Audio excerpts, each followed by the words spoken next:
أعوذ بالله من الشيطان الرجيم. بسم الله الرحمن الرحيم. فليضحكوا قليلا وليبكوا كثيرا جزاء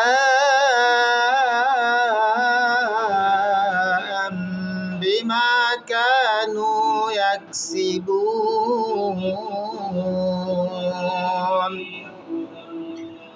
আল্লাহ পাক রব্বুল আলামিন মহাগ্রন্থ আল কুরআনে ঘোষণা করেছেন, কাজেই তারা অল্প কিছু হেসে নিক, তারা প্রচুর কাঁদবে সেসব কাজের প্রতিফলন হিসেবে যা কিছু তারা করেছে। আল্লাহ পাক রব্বুল আলামিন পবিত্র কালামুল্লাহর অন্য আয়াতে ঘোষণা করেছেন, কুলিল্লাহুম্মা মালিকাল মুলকি তুতিল মুলকা মান তাশাউ ওয়া তানজিউল মুলকা মিম্মান তাশাউ وتعز من تشاء وتذل من تشاء بيدك الخير إنك على كل شيء قدير. আল্লাহ পাক রব্বুল আলামিন ঘোষণা করেছেন, বলুন, হে সার্বভৌম শক্তির মালিক আল্লাহ, আপনি যাকে ইচ্ছা ক্ষমতা প্রদান করেন এবং যার থেকে ইচ্ছা ক্ষমতা কেড়ে নেন। যাকে ইচ্ছা আপনি সম্মানিত করেন আর যাকে ইচ্ছা আপনি হীন করেন বা লাঞ্ছিত করেন, অপমানিত করেন।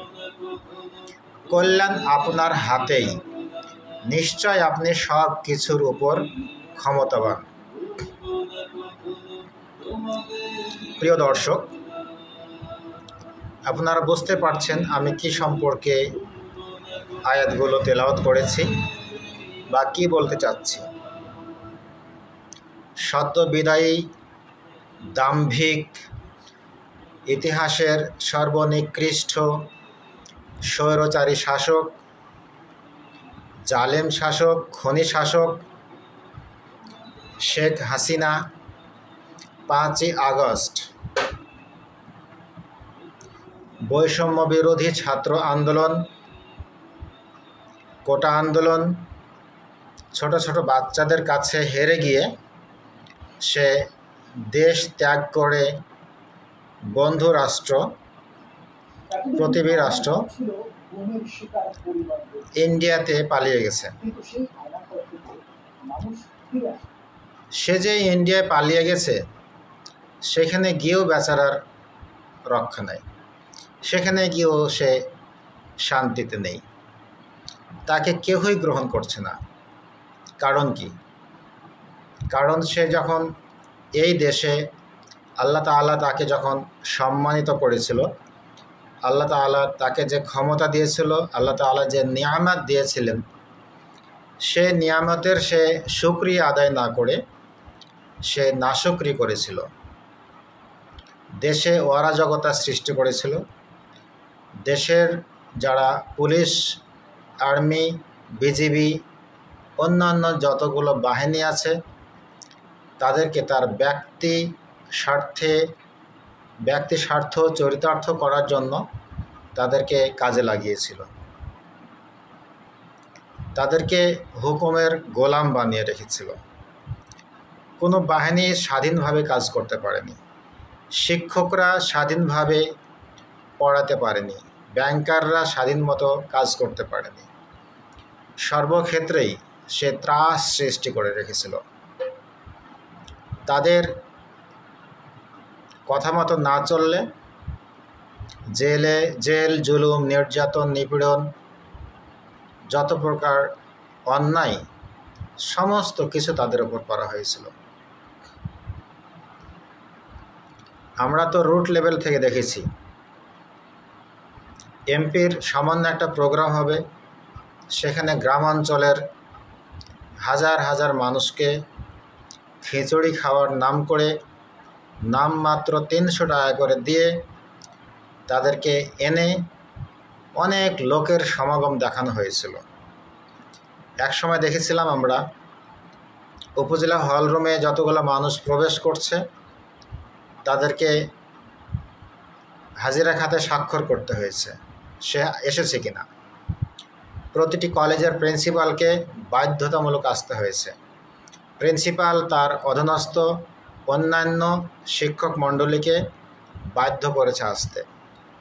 উচ্চ বিদ্যালয়, মাধ্যমিক, প্রাথমিক বিদ্যালয়, মাদ্রাসা, সকল প্রকার ইসলামিক ফাউন্ডেশন থেকে নিয়ে সকল প্রকার বিদ্যালয়ের শিক্ষকদের বাধ্যতামূলক তার প্রোগ্রামে আসতে সে বাধ্য করেছিল।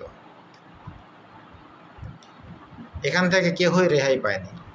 না আসলে বেতন বন্ধ হয়ে যাবে, চাকরিচ্যুত করা হবে, তাকে অপমানিত করা হবে, লাঞ্ছিত করা হবে। বিধায় মনের অজান্তেই, মনের ইচ্ছার বিরুদ্ধে তাদেরকে এসব অনুষ্ঠানে নিয়ে আসা হয়েছিল। দুর্নীতির কথা আমি কি বলবো, একদম নিম্ন স্তর থেকে নিয়ে উচ্চ স্তর পর্যন্ত প্রতিটি ক্ষেত্রে, প্রতিটি জায়গায় দুর্নীতি যেন আমাদের রন্ধ্রে রন্ধ্রে ছেয়ে গিয়েছিল। একটি অফিসের কেরানি থেকে নিয়ে সবাই দুর্নীতির গ্রাস থেকে কেউই মুক্ত ছিল না। থানা, উপজেলা, পৌরসভা, স্বাস্থ্যকেন্দ্র, সকল জায়গায় দুর্নীতির মহোৎসব চলছিল। চাকরি বাকরিতে দলীয়করণ করা হয়েছিল। আওয়ামী লীগ করলে চাকরি হবে, না করলে চাকরি হবে না। যে যত বড় চাকরি পাক না কেন, সে যদি ডাক্তার হয়, এমবিবিএস পাস, এফসিপিএস পাস, কোনো রক্ষা নেই। তাকে উপজেলা আওয়ামী লীগের সভাপতি অথবা সেক্রেটারির প্যাডে প্রত্যয়ন নিয়ে আসতে হবে। যদি নিয়ে আসা হয় তাহলে তার চাকরি হবে, যদি না নিয়ে আসা হয় তাহলে চাকরি হবে না। এমন এমন হাজার হাজার লোক আছে যাদের চাকরি হয়নি, সেটা প্রমাণ আকারে দেখাতে পারবো। অনেক মেয়ে আছে এখানে নিরীহ, যাদের চাকরি হয়েছে, কিন্তু ঘুষের টাকা দিতে না পারায় তাদের চাকরি আর হয়নি। আওয়ামী লীগ করে না বিধায় তাদের চাকরি হয়নি। চাকরি হতে হলে অবশ্যই তাকে আওয়ামী লীগের সন্তান হতে হবে, নতুবা চাকরি দেওয়া হবে না। দেশের প্রথম শ্রেণীর আলেম ওলামাকে এই সরকার জুলুম, নির্যাতন, নিপীড়ন করে তাদের উপরে জুলুমের যত প্রকার শব্দ আছে, জুলুমের স্টিম রোলার চালানো হয়েছে, অত্যাচারের স্টিম রোলার চালানো হয়েছে আলেম ওলামাদের উপরে। শাপলা চত্বরের ঘটনা আমরা সবাই জানি। 5 মে শাপলা চত্বরে হাজার হাজার আলেম ওলামাকে গভীর রাত্রে আল্লাহর ধ্যানে মগ্ন হাজার হাজার আলেম ওলামাকে অত্যাচার করে, নির্যাতন, নিপীড়ন করে, তাদের ওপরে গুলি বর্ষণ করে তাদেরকে মেরে ফেলা হয়েছে। সেই রাতের অন্ধকারেই তাদেরকে ট্রাকে ভরে বঙ্গোপসাগরে ফেলে দেওয়া হয়েছে। তাদের কোনো হদিশ নেই। যাদের সন্তান চলে গেছে, যাদের স্বামী সেখানে মৃত্যুবরণ করেছে, তারা অভিযোগটা পর্যন্ত দিতে পারেনি যে আমার স্বামীকে খুঁজে পাচ্ছি না বা আমার সন্তানকে খুঁজে পাচ্ছি না। এ সমস্ত আলেম ওলামার বদদুয়া তো অবশ্যই আছে। পৃথিবীতে যদি একজন আল্লাহ আলা ব্যক্তি থাকে তাহলে আল্লাহ গজব দিয়ে ধ্বংস করবেন না। এই হাজার হাজার আলেম ওলামার বদদুয়া তাদের ওপরে লেগেছে। গজবেই এই দেশটা ধ্বংস হয়ে যাচ্ছিল। সংসদ ভবন একটা পবিত্র জায়গা, আমাদের জন্য পবিত্র স্থান। এই পবিত্র স্থানটিতে তারা পতিতালয় বানাইছিল। দুনিয়ার খারাপ খারাপ মেয়েগুলোকে, তারা নর্তকীগুলোকে সংরক্ষিত আসনে তাদেরকে এমপি বানানো হয়েছে। এই পবিত্র স্থানটিকে তারা অপবিত্র করেছে।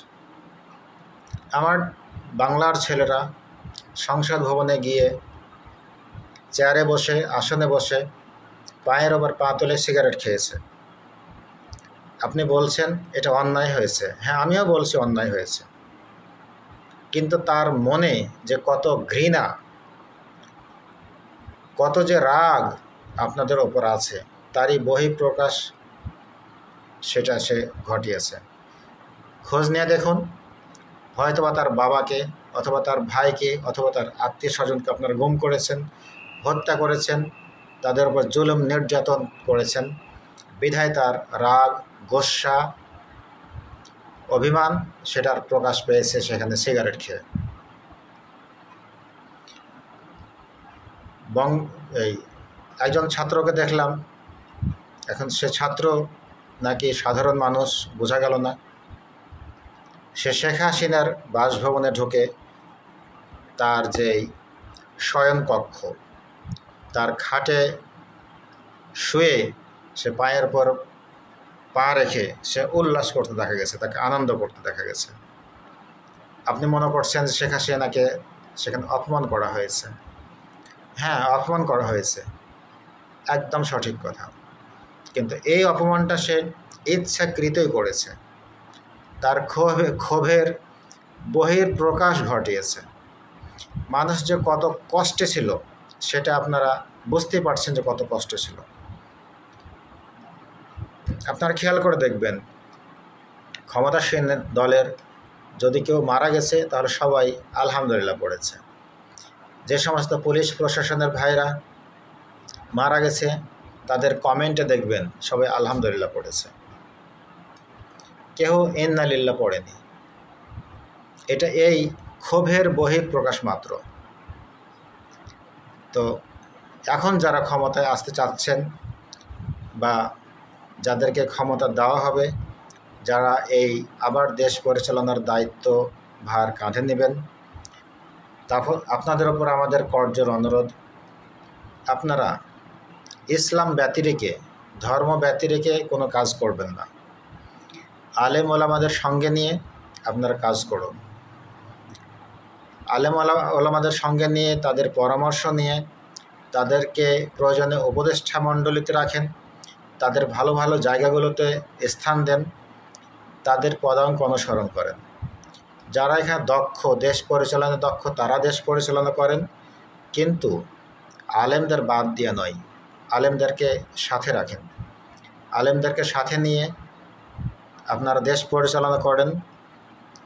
ইনশাআল্লাহ দেশ মুহুর্মুহু এগিয়ে যাবে, সামনের দিকে এগিয়ে যাবে।